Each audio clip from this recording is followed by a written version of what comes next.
Fale comigo. Oi, tudo bem com você? Eu sou o Doug.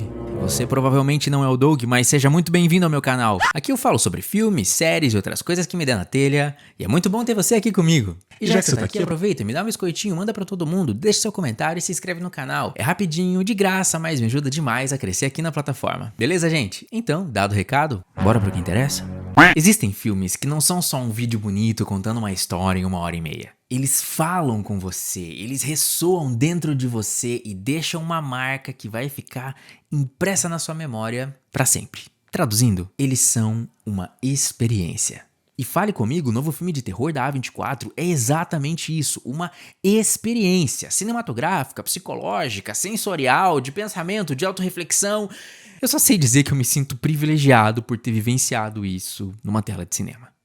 Um grupo de amigos descobre uma nova forma muito tranquila de ficar doidão, invocando espíritos com uma mão embalsamada e sendo possuídos por eles. No entanto, as coisas saem de controle quando a Mia, uma adolescente que está em luto pela morte da sua mãe, permite que o irmão da sua amiga fique possuído por muito mais tempo do que seria recomendado ficar. E agora a Mia precisa lutar para salvar o seu amigo possuído, ao mesmo tempo em que ela enfrenta os seus próprios traumas, numa série de eventos horripilantes que confundem a linha entre a vida e a morte.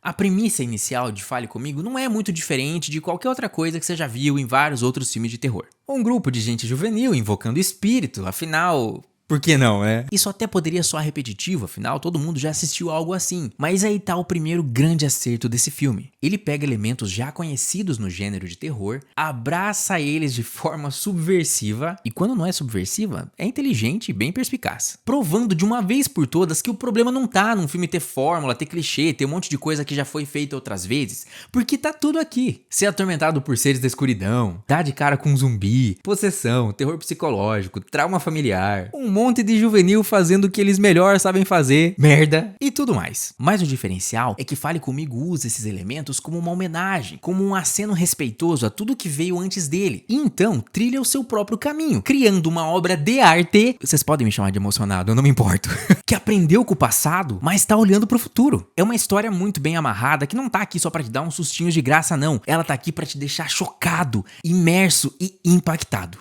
As atuações são simplesmente impecáveis. Boa parte do elenco é a galera juvenil, só que todo mundo entrega uma performance carismática, natural, inclusive nas cenas mais explícitas de terror, que sempre corre aquele risco de cair na caricatura.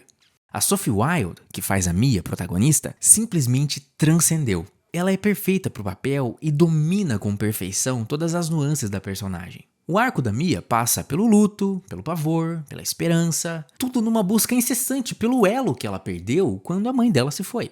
E o trabalho da Sophie é espetacular, porque tanto nas cenas dramáticas quanto nas cenas de terror, ela tem um olhar que vai igual uma flecha na tua alma e você só fala assim, tá bom, pode entrar. Sem qualquer sombra de dúvida, é uma das grandes atuações do terror nos últimos anos. Quem também rouba a cena são a Miranda Otto e o Joe Bird, que fazem mãe e filho, a Sue e o Riley. A Sue brilha no primeiro ato como um alívio cômico, porque ela tem uma pegada muito irônica, ela é uma mãe muito consciente das cagadas que os filhos fazem, então é muito legal ver essa dinâmica entre eles. Já o Riley ganha importância a partir do segundo ato, e ele tá no centro de várias das cenas mais impactantes do filme. Eu nunca vou esquecer aqueles flashes no purgatório. E falando em cena impactante, cara, o que foi essa direção? Os dois diretores, o Danny e o Michael Philippou, são gêmeos australianos que ficaram famosos fazendo vídeos no YouTube de terror misturado com comédia. E é impressionante como na estreia deles no mundo do cinema, sim, eles são youtubers e esse é o primeiro filme deles. Eles conseguiram elevar o nível não só daquilo que eles produziam, mas do que o próprio cinema de terror vem produzindo nos últimos anos. Eu acho que esse desprendimento, essa coisa meio escrachada que a gente tem aqui no YouTube, porque é uma plataforma mais democrática e bem mais informal do que o cinema, foi o grande trunfo deles. Como eles são youtubers muito bem sucedidos, que já dominam a fórmula do engajamento, eles não tiveram medo de ousar, de brincar com as expectativas de quem tá assistindo e fazer um filme extremamente cadenciado, que sabe criar ganchos, gerar curiosidade e entregar na medida certa, tanto o que foi construído pra gente esperar, quanto aquilo que é totalmente inesperado. Mas não fica achando que o filme só vai jogar um monte de jumpscare pra te assustar, não. Muito pelo contrário, o ambiente todo é construído pra te deixar tenso, e boa parte do terror tá na expectativa, no trabalho sonoro, ou mesmo na tensão psicológica que as cenas de terror mais visual podem te causar. E aí o trabalho da fotografia, dos efeitos, maquiagem, design de som, tudo funciona igual uma sinfonia, perfeitamente afinada para te proporcionar uma experiência de terror intensa, ritmada e além das expectativas. Inclusive na maquiagem eu senti uma inspiração no terror corporal do Junji Ito e eu achei muito foda, mas pode ter sido só impressão. E falando sobre quebra de expectativa, tem uma cena que ele te deixa em estado de alerta, preparado pra um jump scare. E sabe o que ele te entrega? Uma sequência da galera curtindo a vida muito louca na melhor vibe American Pie. É tão inesperado que chega a ser engraçado, mas ele não alivia a tensão, porque você sabe que o perigo continua presente, pronto pra aparecer a qualquer momento. E isso é algo que acontece com frequência. O filme tem um humor irônico entranhado no meio do perigo. É quase como se ele quisesse te fazer rir de nervoso. A gente sabe que filme que fala de possessão, de exorcismo, geralmente é bem qualquer coisa, né? Mas Fale Comigo não é simplesmente um filme de possessão e muito menos um filme de exorcismo. Sim, tem possessão e talvez um pouco de exorcismo, mas enquanto outros filmes iam usar esses elementos como uma desculpa para mostrar um monte de morte sangrenta, aqui isso é um recurso narrativo fundamental, porque essas possessões deixam a galera bem alta. A galera fica bem doidona, tá ligado? Ou seja, eles funcionam como um aditivo ou como uma água que passarinho não bebe, entendeu? E isso é genial, porque em essência, Fale Comigo é um estudo da personagem Mia diante do luto, da busca por pertencer e daquele encanto quase hipnótico que a gente sente pelo misterioso, pelo desconhecido.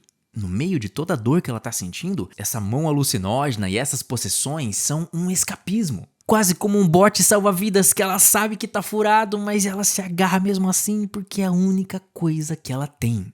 E aí o filme passa a ressoar ainda mais com a forma como a gente se relaciona uns com os outros, com as redes, com a tecnologia e com as nossas próprias emoções. As coisas que a gente usa para fugir da dor podem muito bem ser a porta para liberar os demônios da nossa mente. E esses demônios muitas vezes vão ser muito mais fortes do que a gente imagina, conseguindo realmente controlar a nossa vida. E nisso a gente está falando de traumas, de gatilhos, de medos. Toda essa representação que o filme traz fica naquela linha cinzenta entre o retrato e a crítica, porque em momento algum ele se distancia do drama da Mia e da forma como ela lida com seus demônios. Pelo contrário, ele mostra esse drama do lado de dentro, cada vez mais forte, cada vez mais presente e incontrolável. E por ver ele tão de perto, fica cada vez mais fácil pra gente se enxergar ali também. Mesmo lidando com um tema fantasioso, o filme sabe exatamente o que contar e o que não contar. O grande vilão, o grande problema é uma força sobrenatural, mas eu achei muito legal o fato de que eles não se preocupam em ficar explicando demais as origens ou os motivos por trás dessa força, mas eu imagino que algumas pessoas vão ver isso como um ponto negativo. A gente sabe tanto quanto os personagens e pra mim isso só aumentou a imersão, porque junto com todo aquele peso de algo demoníaco, tem o mistério do desconhecido, daquilo que é urgente demais pra você ficar se preocupando em querer desvendar. Sabe quando o negócio fica bem sério e se você quiser muita explicação, você só vai estar perdendo tempo e deixando o problema maior? É exatamente nesse sentimento que o filme te coloca. Pra mim, Fale Comigo é sem dúvidas o melhor filme do ano, pelo menos até agora. Não tem nada que eu mudaria ou que eu faria diferente. Tudo nele é extremamente bem amarrado. É incrível como diretores de primeira viagem conseguiram fazer um filme direto, conciso, mas que te deixa agarrado na cadeira o tempo inteiro. Você fica sem fôlego. O meu olho tava grudado na tela assim, ó. Eu achei que meu olho ia pular pra fora. E quando o filme terminou, aí minha cabeça explodiu de vez, porque eu tive certeza que eu tinha acabado de assistir uma obra-prima. Eu sei que vocês vão me chamar de emocionado, mas eu não tô nem aí. Tem gente que elogia filme da Marvel, eu posso elogiar o filme que eu quiser. O final conseguiu ao mesmo tempo fechar a história, abrir um monte de outras possibilidades e deixar tudo claro sem ter que explicar nada. Dá pra contar nos dedos os filmes que conseguem pegar elementos do seu gênero pra criar algo que faz referência ao que veio antes, mas mesmo assim parece disruptivo e inovador. Mas felizmente Fale Comigo é um desses casos. Ó, tá aqui nesse dedo. Ele é um acontecimento cinematográfico que deixa uma marca em quem assiste que pouquíssimos filmes conseguem deixar. Pra quem duvida do potencial artístico do terror ou acha que o gênero já tá esgotado, tá aqui a prova de que sim, o medo, o trauma, a dor podem revelar o que tem de mais precioso na capacidade criativa do ser humano. Um filme pode ser muitas coisas, mas esse aqui é uma experiência que, quando termina, continua ecoando na sua mente por dias. Eu saí dele, mas ele até agora não saiu de mim. Foi o que ela disse. Agora eu vou fazer comentários com spoilers, então é por sua conta e risco. A mão embalsamada funcionava como um portal para se comunicar com espíritos de outras pessoas que também usaram ela no passado. O final deixa claro que é basicamente um ciclo infinito. As pessoas que usam essa mão dão poder para os espíritos tomarem o controle sobre os seus corpos.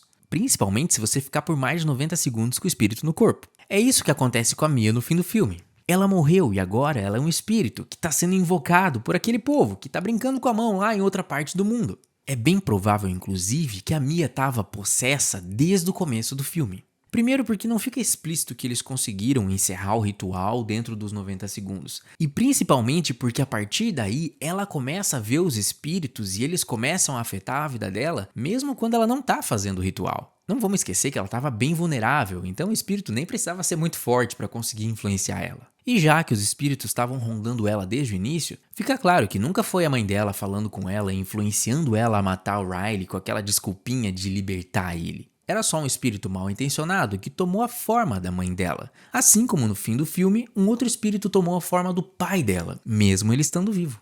Na cena final, ela tem um clique e percebe que não era a mãe dela e acaba se sacrificando para salvar o Riley. Ao invés de jogar ele na BR, ela joga a si mesma. Não fica claro se com isso ele foi totalmente liberto, mas aparentemente os espíritos aceitaram essa troca, já que o filme mostra que ele começa a se recuperar. Esse sacrifício é triste e quando você pensa na profundidade dele é extremamente dramático, mas é uma conclusão muito coerente com a jornada da Mia, porque não mostra que ela simplesmente desistiu. Essa é a última tentativa dela de se reencontrar com a sua mãe, e agora também com seu pai, que era exatamente tudo o que ela queria desde o início do filme. O sacrifício final dela é a forma de resolver não só os conflitos internos, mas se responsabilizar pelos danos que esses conflitos causaram nos outros. Ela se entrega aos seus demônios uma última vez, mas não sem ter lutado com todas as forças antes disso. Uau, esse filme mexeu comigo. Talvez nem todo mundo ache que ele é tão bom quanto eu achei, mas aí, eu quero saber de você. Você já assistiu esse filme? Você gostou? Não gostou? Me deixa saber nos comentários e não se esquece de me dar um biscoitinho, mandar pra todo mundo e se inscrever no canal. É de graça, mas me ajuda demais a crescer aqui na plataforma. E se você quiser continuar aqui comigo, você pode assistir meu vídeo sobre Besouro Azul ou sobre Agente Stone. Aí você que escolhe. Valeu, gente. Pode entrar.